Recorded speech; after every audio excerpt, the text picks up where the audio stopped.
Hello and welcome to a delayed WRC on TCHUB in our review of Rally Portugal. I'm your host Nicholas Jones, and my guest this week, back for the first time since Sweden, is Hugo Segato. Welcome back, Hugo. What have you thought of the season so far prior to Portugal? Hi guys, it's always a pleasure to be here, and this season, how to sum it up? Yeah, I haven't been there since Sweden. We have Kenya and Spain, if I remember correctly, between those two rallies.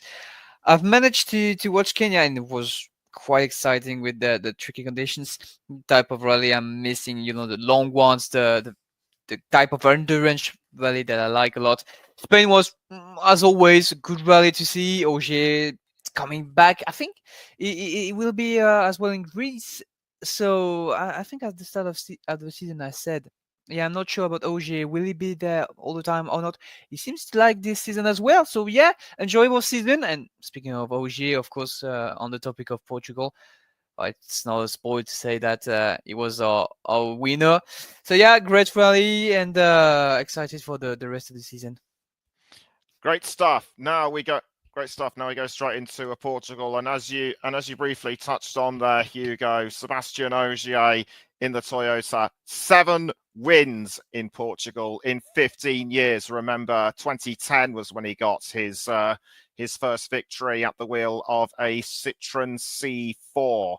He is without a doubt the master of Portugal to win for Citroen, VW, and Toyota. I mean, it's like Portugal was just made for him.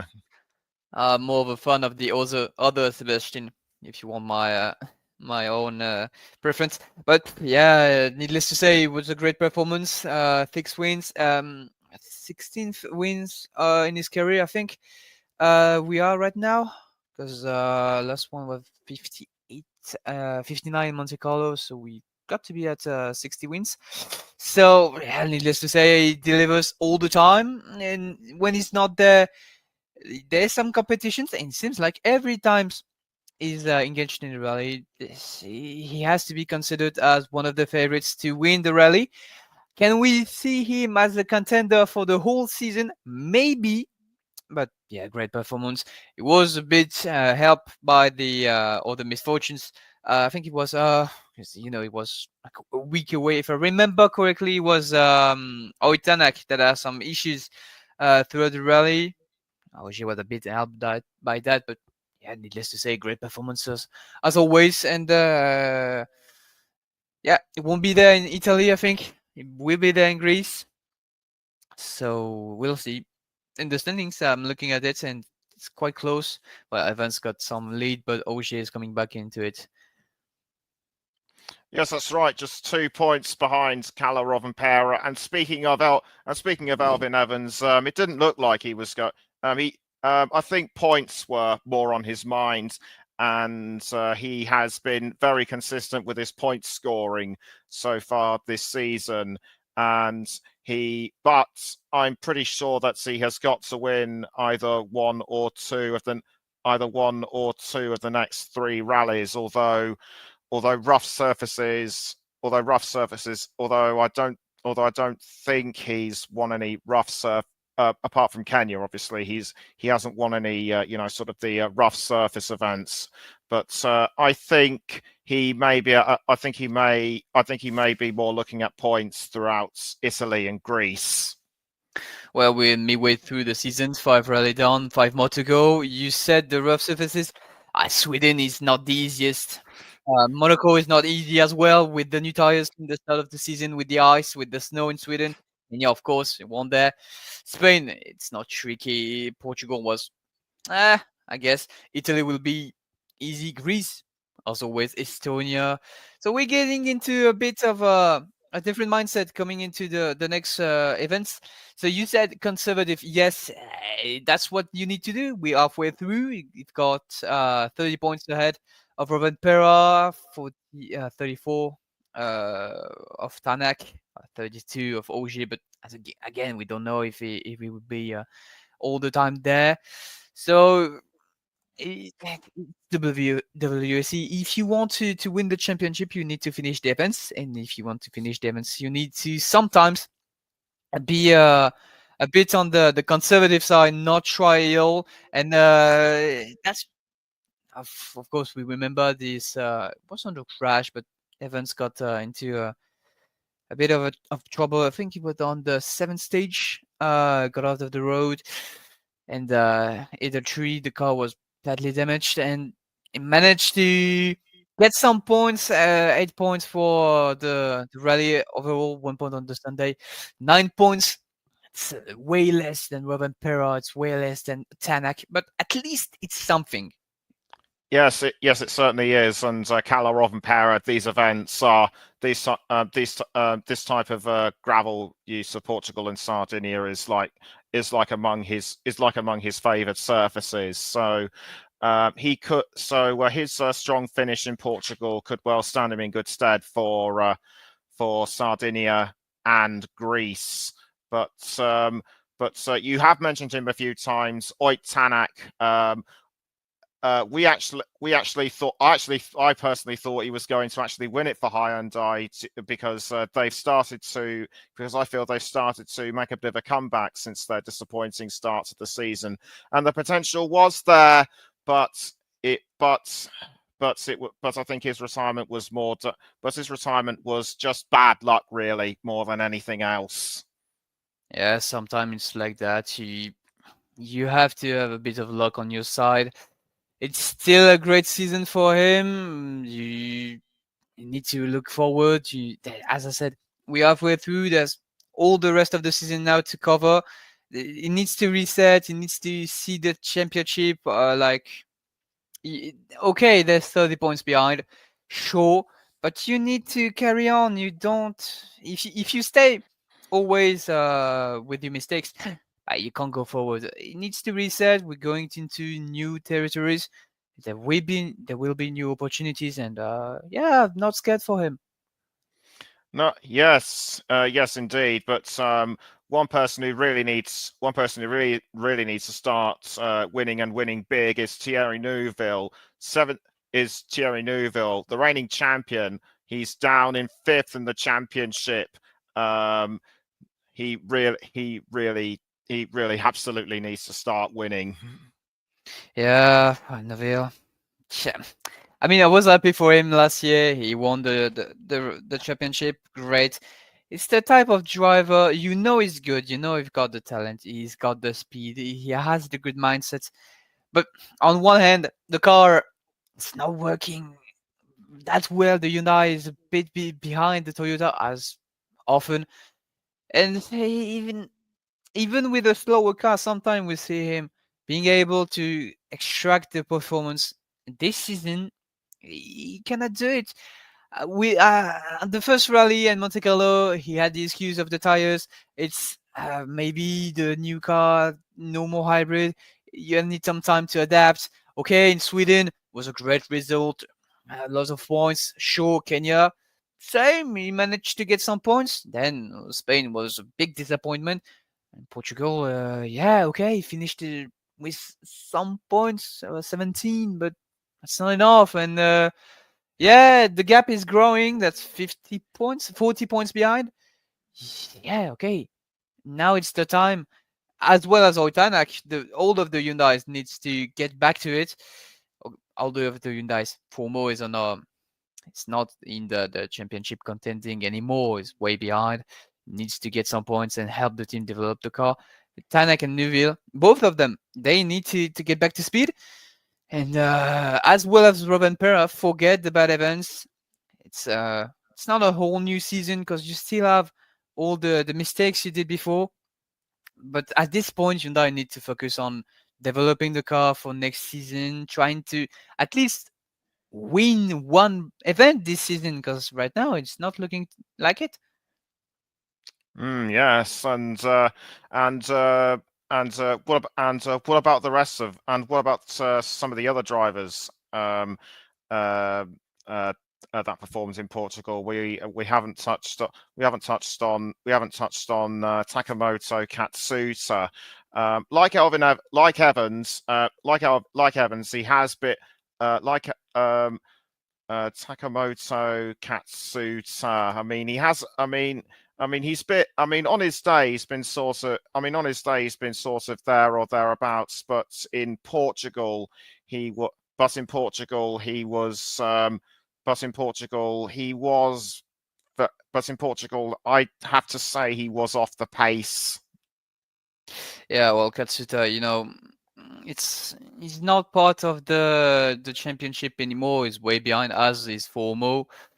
It's not like a reserve driver being there to gain some points. No, it's not like that. He has the car, he has the potential, the talent, but it's not a good season for him so far. You got 2 retirements. There was a good result in Sweden. Kenya was a disaster. Spain was not that great. In Portugal, 12 points, way behind. Not that much, but ending in 5th with around 2 minutes behind. Well, you need to do a bit more. But he's fighting for his own position in the standings, fighting with 4 more, trying to get back on Neville. But needs to do a bit more. It's easy to say when you're so far behind, when you have 2 retirements this season. At least he managed to finish 2 rallies in a row. That's a good start. And now he needs to build up on that, get some points, be consistent. That's what's more important for Katsuta right now. Try to get as much points as possible. He won't be that decisive in the the constructors, because Toyota is way ahead. But at least, yeah, try to build some momentum. That's right, and you did touch, and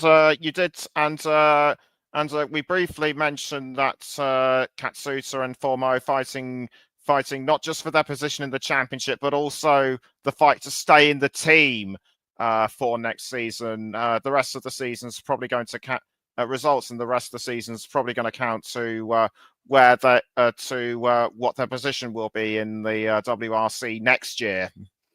Yeah, surely you've got some great talents in WRC2, like Solberg. Of course, he's doing amazing this season with Toyota. He's maybe not that ready to go and take the place of Katsuta. Maybe halfway through the season, it's hard to say. We'll see towards Finland, towards Estonia, if they could be a driver swap between the two. I'm not that into WRC2. I don't follow it that much. I know Solberg is doing very great. He won in Portugal. So for Toyota, you have Solberg. For Fumo, you don't have a Hyundai engaged in WRC2, so you don't have that the same team right before you. So it's a bit harder to say. There's a lot of good talents in WRC2. You have Greensmith, might be interested in that spot. You have Jon Russell, another Frenchman with Citroën, doing great this season as well. But it's easy to say, oh yeah, this driver is not going that fast. Maybe if we take another faster driver in a slower category, it will be great. Okay, maybe you have the speed, but do you have all it takes to be at the top? It's easy to be fast in those kind of feeder categories, in those junior classes. You'll have some pressure, but it's not the same as being at the absolute top of the art. Formo is managing the pressure. It's maybe good. That's sometimes good, sometimes not that great. Of course, the retirement in Portugal was not what you can consider a good result, but you still have that good performance in Monaco. You have the great performance in Spain, and if you forget about Sweden and Kenya, well, he has his card to play, but he needs to do more. I won't say Katsuda's seat is in danger.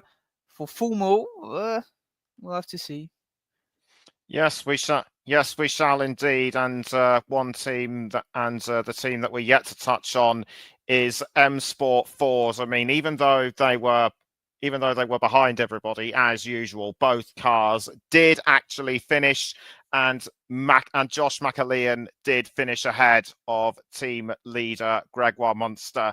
I have to say I have been impressed with McAlean so far this season. He's learning the ropes. He's learning the ropes. He's scoring points. And I think he will continue to develop throughout the rest of the season. Yeah, earning points and more than his teammates. Right now, McLaren is ahead in the standings. If no, I said mistake. It was ahead in Portugal. It's still a bit behind, 6 points behind.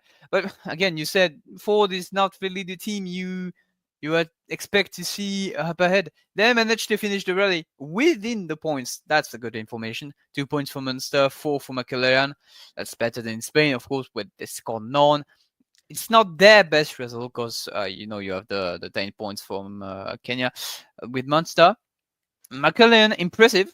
Honestly, it's a good first half of the season. He has the speed against Munster. You always expect more from these drivers, but when you see the car they are driving, it's a bit hard to extract performance out of this machine.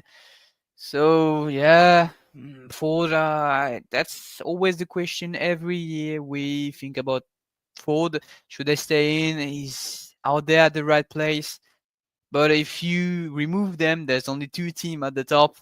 It's not that interesting. But is it that useful to have a third team that's just there to get all the points that are left out at the end of the event? Meh, no, that's not the most pertinent thing I would say. But sure, McLaren is doing great. The car is going in the right way, maybe, but again, it's not enough. No, I guess it's not. But but before we go on to driver the rally, one driver we've also got to mention who has been scoring consistent points despite 2 retirements and 6 points in Portugal. Not a bad result for Sami Piari, the reigning WRC2 champion. He, like McAlean, he is still learning driving a top level car, but I think he's got the hang of it much quicker. Yeah, sure. Payari, we mentioned the WRC2 a bit before, talking about Solberg. He managed to step up to the top step.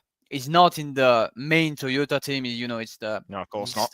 WRC2 team. So it's not it's still the Toyota team, but a bit in a bit of different way. Maybe they are preparing him for stepping up to a bigger stage next season. Because honestly, he's doing great for a first timer. Sure, there have been 2 retirements in Monte Carlo and in Spain, but you got 6 points there. There was 13 points in Kenya.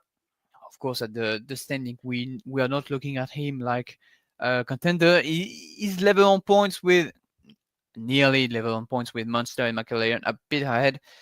So he's fighting with the Fords. It's a good start. It's a good first half, honestly, from what he has been able to deliver.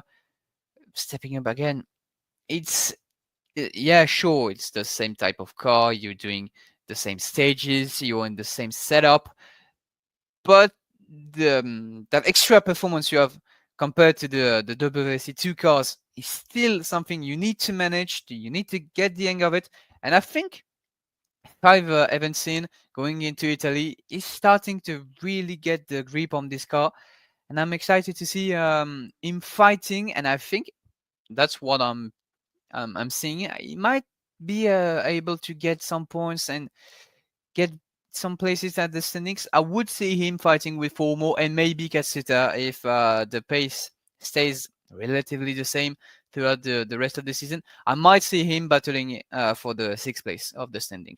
I hope. Okay, and we can. Okay, now comes the time where we ask our guest who is the driver of the rally. So Hugo, who do you pick for Portugal and why? It's not really a surprise. Every time you look at the sheets, the starting grid, the grid, but the list of participants in the event. Every time you look at this list and you see Sébastien Ogier, you know something's good going to happen. You know he's going to deliver. You know he's going to be fast. And of course, he was again winning the event. Of course, being solid, being consistent, being there. Yeah, it's not as evident as in Monte Carlo, of course, because with everything around Monte Carlo and Ogier, it was that there was this extra layer of greatness to this win. In Portugal, it's a more subtle win, I would say, but still 60 career events won in WRC. That's a great achievement. And of course, he's one of the greatest, and this season again, he's showing it again. So yeah, I would say Ogier. Yes, and as Ash said in our Islas Canarias review, still an honour to be talking about him, and I have to correct you on how many wins he actually has, Hugo. It is 63. So 63. now, Okay. which is absolutely unbelievable. But which is absolutely unbelievable. But I think he's still got to. But I think he's got like a further 25 or something to go if he is to ever get close to Sebastian Loeb's record. Anyway, let's take a look at the championship standings for drivers. As we mentioned, as you mentioned, Hugo, Evans leads Rovanpera by 30 points. Ogier with fourth on 86, then Tanak and Neuville round out the top 5, but this is still far from clear cut, and with the next 2 rounds being of the tougher variety of gravel before the loose surface stuff in Estonia and Finland, I personally think Rovanpera will close the gap to Evans. Yeah, we can only hope so. I'm just going to, yeah, of course, it was a mistake. You're right, it's 63 wins. I wrote down 60 because it's my bad. I remember from last year in 2024, in Portugal, he won in last year, it was his 16 wins. So yeah, 63, you're right. And it's my bad. I shall take some more caution writing my notes. So yeah, 63, my bad. So yeah, for the standings, I can only hope to see Rovanpera closing the gap. 30 points halfway through the season. With the rhythm Evans has and the confidence he has in the car, if he keeps up that way, there's no real doubt about who's going to take the crown at the end of the season. If we can only see Rovanpera stepping up a bit more, sure, it will be close. Fortunately for Rovanpera, it's the retirement in Kenya that's hurting him in the standings. That's at least 15, 20 points lost there. We managed to get back some points in Portugal with the bad result from Evans. We'll see in Italy, we'll see in Greece. If he managed to close the gap down to 10, 5 points maybe towards Greece and Estonia, that maybe will be close. But if Evans step back up next rally, he might be able to. This season, since the 2 wins in Sweden, Kenya, Spain wasn't that great. Portugal is an event to forget. So he's in the best position to step back up, to clear his mind and get back to it, get back to winning, and totally able to do it. And Rovanpera needs to not think, not think too much about the standing. It's not the most important part of the season. Of course, throughout the year, at the end of the year, you look at the standing and you see who's the winner. Sure, but if you go into every event and thinking, yeah, I'm 30 points behind, or maybe if I win there, I get all the points, and my they're teammates at the same time, so they're driving for the same team. They have the same goal for the team, and yeah, sure, I can win 30 points there. That can close the gap if Evans is out of the race. It's going to impact you in the way you drive, and you're not going to feel as easy with the car as you should be. So I hope he can close the gap, sure, for some suspense towards the end, but he needs also to think about the team he's driving for. There's a manufacturer's championship to win, so he must not get too excited about it. Don't overdrive, don't do any silly mistakes, and it should be good. They have the rhythm, both of them, to go ahead and win. There's still a long way to go. Yes, I'd have to say the same for both drivers, and just actually found out that Ogier has just eclipsed more has now got more stage wins than Carlos Sainz. Would you believe? 759 compared to Sainz's 57s. We of course wish Carlos Sainz all the best as he prepares to run for FIA president. Now the manufacturers championship, Toyota still leading the championship, but Hyundai, despite their bad results in Portugal, they have showed that that their car is at least competitive, and I'm sure they will take that going forward into Sardinia and Greece. Yeah, I mentioned the manufacturers championship. Talking about Rovanpera, you need to secure it for sure. Now that's 50 points, 55 points ahead. It's not that much when you're talking about a team championship, because you can score way more points. If there's a disaster for one or the other, it can totally swing either way. So it's not that much points. The big difference between these two is Toyota are running with quotation 3 drivers when you see that Ogier is scoring all the time. So you have so many opportunities to get some points. And Hyundai, on the other hand, there seems to be only 2 of the 3 drivers that are that impactful towards this championship. Tanak and Neville. Formo, sure, he brought 44 points. It's not bad. But it needs to catch up with Neville and Tanak if they want to win the whole thing. They need a more consistent driver. He needs to step up. He needs to get more points. Oh, of course, there was the retirement in Portugal, so that's not really helpful. He got only 1 point in Sweden, 10 in Kenya. That's not good. But at the same time, he got 20 in Monte Carlo, and if he manages to get back to getting some interesting points, maybe not a podium. I'm not asking for more for the top of the top. We can do if he can manage to get like a 6th finish, a 7th. That's some points you need to get. Toyota is managing to do that. They get points every event. Look at the standing. The result for Portugal. Evans was not in it, 9 points only, but you have Ogier that got the points and managed to close this mistake, to fix it a bit and still get many points. Hyundai is not doing that. So yeah, I'm a bit concerned about the drivers championship. There's some tense in it. You're not sure for the manufacturers. I have no doubt midway through that Toyota is going to grab it again, and it's not worth mentioning Ford, I think, in this battle. All right then. So now that we have concluded Portugal, we can now look ahead to the next round, which at the time of recording is in 4 days' time. The Rally Italia Sardinia, I'd have to say even more challenging than Portugal, because sure Portugal had its problems with like the rocks and things like that, but Sardinia, from what I remember, is a lot more rockier and dustier. And the best bit about Sardinia is when the winning driver and the winning team all jump into the pool at the end, or even into the sea.